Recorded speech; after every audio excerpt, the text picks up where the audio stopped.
NDPS মামলায় পলাতক থাকা অভিযুক্তকে গ্রেপ্তার করল বিশ্রামগঞ্জ থানার পুলিশ। ধৃতের নাম সোহেল মিয়া, পিতা মৃত আমির হোসেন, বাড়ি কলমচোরা থানাধীন মধ্যবক্সনগর এলাকায়। পুলিশ সূত্রে জানা যায়, গত 23শে জুলাই রাতে বিশ্রামগঞ্জ থানার অন্তর্গত সুতারমুড়া গগন ঠাকুরপাড়া এলাকা থেকে TR07C 0359 নম্বরের একটি মারুতি গাড়ি আটক করে পুলিশ। ওই গাড়ি থেকে উদ্ধার হয় প্রায় 120 কেজি শুকনো গাঁজা। ঘটনায় বিশ্রামগঞ্জ থানা এনডিপিএস ধারায় মামলা দায়ের করা হয়। এরপর থেকেই অভিযুক্ত সোহেল মিয়া পলাতক ছিল। অবশেষে গোপন সূত্রে খবর পেয়ে বুধবার গভীর রাতে মধ্যবক্সনগর এলাকা থেকে সোহেলকে গ্রেপ্তার করে বিশ্রামগঞ্জ থানার পুলিশ। শুক্রবার দুপুরে থানার ওসি অজিত দেববর্মা সংবাদ মাধ্যমকে জানান, ধৃতকে বিশালগড় মহকুমা আদালতে সোপর্দ করা হয়েছে এবং আদালত তাকে 3 দিনের পুলিশ রিমান্ডে পাঠিয়েছে।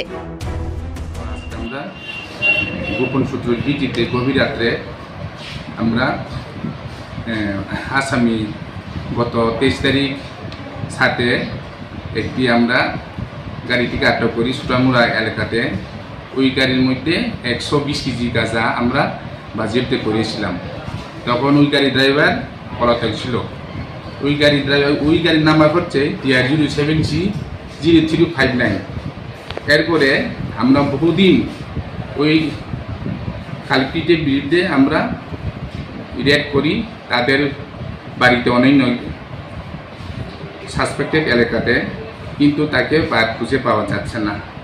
তাই যথারীতি গত রাত্রে আমরা গোপন সূত্রের ভিত্তিতে মধ্যবক্সনগর এলাকাতে আমরা কলমচোরা থানাধীন ওই অভিযুক্ত আসামি পলাতক আসামির বিরুদ্ধে আমরা রেড করি। রেড করার পরে তাকে আমরা আটক করতে সক্ষম হই। উক্ত পলাতক আসামির নাম হচ্ছে সোহেল মিয়া, 41 বছর। বাবার নাম হচ্ছে আমির হোসেন, কলমচোরা থানাধীন মধ্যবক্সনগর। তার বিরুদ্ধে হচ্ছে এনডিপিএস এর আওতায় 20B রোমান 2 বড়হাতের C/25/29 NDPS act 1985। Case number হচ্ছে বিশ্রামগঞ্জ পিএস কেস নাম্বার 13/2025।